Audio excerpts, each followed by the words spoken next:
नमस्कार साथियों, आज हमें जनपद गाजियाबाद में प्रदूषण की समस्या बहुत गंभीर है। प्रदूषण के कारण लोगों के स्वास्थ्य पर बुरा प्रभाव पड़ रहा है।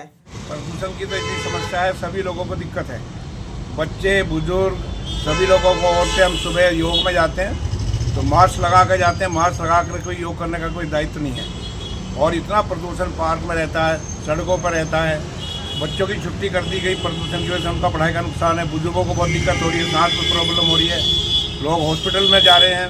तो इतना दिक्कतें आ रही हैं, तो गवर्नमेंट को इसके लिए कुछ ऐसा करना चाहिए ताकि प्रदूषण कम हो। और जगह जगह जहाँ कूड़ा पड़ा है, घर के सामान पड़े, वो दबा देना चाहिए। जो धूल है उसको दबाने के लिए फुवारा उससे छिड़कवाना चाहिए पानी से। और जो गाड़ियाँ हैं उनका भी प्रबंध जैसे पहले किया था वो भी करना चाहिए। प्रदूषण की वजह से स्वास्थ्य पर इतना बुरा असर पड़ रहा है, बच्चे बीमार हैं, बुजुर्ग बीमार हैं। हम ये चाहते हैं कि स्वस्थ जीवन हो, बच्चे स्कूल भी जाएं, पढ़ें और सबकी लाइफ अच्छी। वायु प्रदूषण के कारण लोगों को सांस लेने में परेशानी और खांसी, जुकाम और आंखों में जलन जैसी समस्याएं हो रही है।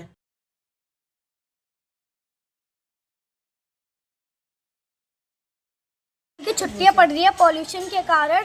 पॉल्यूशन की वजह से बहुत से लोगों की तबीयत भी खराब चल रही है। इस वजह से हमारी छुट्टियां कर दी गई हैं, हमारी आंखों में जलन और गला खराब होने की वजह से। और हमारी ऑनलाइन क्लासेस भी चल रही हैं।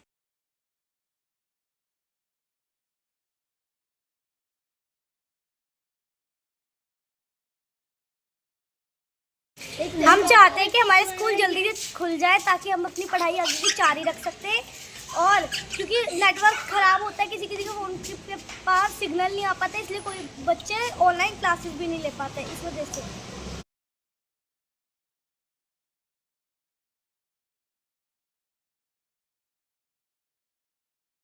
जिससे हमारी आंखों पे असर पड़ता है और हम जब स्कूल जाते हैं तो हमारे स्वास्थ्य पे भी असर पड़ता है। इसीलिए प्रदूषण की वजह से हमारी ऑनलाइन क्लासेस हो रही है।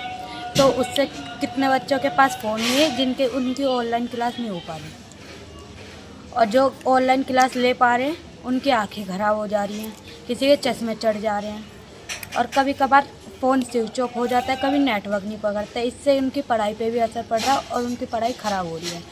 तो हम बस ये कहना चाहेंगे कि स्कूल जल्दी से खुल जाए, जिससे हमारी ऑफलाइन पढ़ाई हो सके।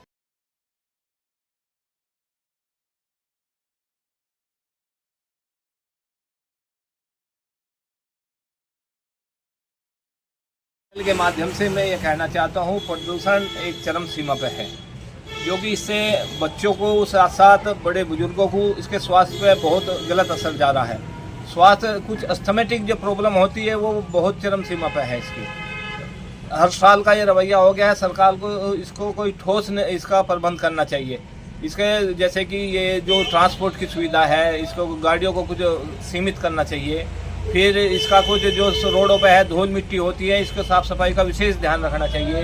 और कुछ जो मिट्टी उड़ती है उसके लिए भी सरकार को फुहारे के माध्यम से इसको दबाना चाहिए, जो कि है। और हर साल की भांति इस साल भी स्कूल प्रदूषण के कारण बंद कर दिए गए हैं, जो कि बच्चों का बहुत ज़्यादा नुकसान है इसमें। और बच्चों के नुकसान होने की वजह से उनकी पढ़ाई पर जो है बहुत ज़्यादा गलत असर जा रहा है। तो इसलिए सरकार को इसका हर साल ये स्कूल बंद ना करके इसको कोई नई इसको स्कीम तलाश करके ना इसका रास्ता निकालना चाहिए, जिससे कि बच्चों को, बड़े बुजुर्गों को, जो भी समाज में रहते हैं, इसको यहाँ तक कि यंग को भी इसका गलत असर जा रहा है। तो मैं आपके चैनल के माध्यम से यही कहना चाहता हूँ कि सरकार इसका कोई ठोस प्रबंध नीति लाए, जब भी इसका हल हो सकता है। ये कोई इसका स्थायी सॉल्यूशन नहीं है, स्कूल बंद कर दे वो कर जाए, ये कोई इसका सॉल्यूशन नहीं है। बल्कि सरकार इसको ज़मीनी स्तर पर इसकी कोई प्लानिंग तैयार करे और जब जाके इसका हल हो सकता है। अन्यथा इसका समाज को, यंगस्टर को इसका बहुत ज़्यादा नुकसान हो रहा है।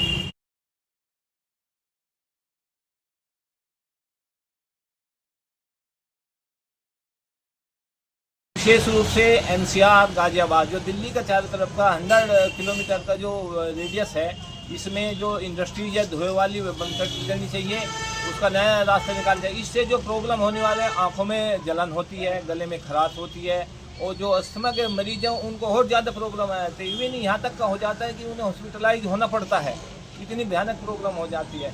कई को तो असहनीय प्रॉब्लम हो जाती है और सरकार इसका प्रबंध करे, जब भी इसका हल हो सकता है। इसका जो AQR है 400 क्रॉस कर जाता है, जो कि शरीर के लिए बहुत ही हानिकारक हो जाता है। अस्थमा की प्रॉब्लम हो जाती है, गले में खराश हो जाता है, यहाँ तक कि कई बार तो डॉक्टर के जाने के बाद भी उसका हल नहीं हो पाता है। आइए हम अपने दैनिक जीवन में कुछ बदलाव करें और प्रदूषण को कम करने में मदद कर सकते हैं।